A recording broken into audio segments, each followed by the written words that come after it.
আগামী যে মহিলা সংরক্ষিত আসন রয়েছে সেখানেও কি তরুণ যারা নারী নেতৃত্ব রয়েছে তারা কি আসতে পারবে কিনা এটা কি? আমি খুবই আশাবাদী, কারণ আমি মনে করি বা আমাদের দলও মনে করে একই জায়গা থেকে যে এই জনগোষ্ঠীর মধ্যে কিন্তু তরুণদের একটা যে প্রপোর্শন অনুপাত, সেই অনুপাতটা কিন্তু অনেক বড়। সো আমরা যে আনুপাতিক প্রতিনিধির কথা বলেছি, যে সেই আনুপাতিক প্রতিনিধির কথা দল চিন্তা করে সে জায়গাটা দেখে ঠিক এই জায়গাটা মূলত মিট করে।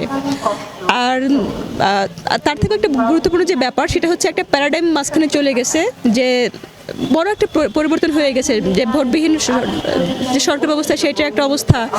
তারপর যদি বলি টেকনোলজি যে একটা বিপ্লব, সেই বিপ্লবটা হয়ে গেছে মাঝখানে।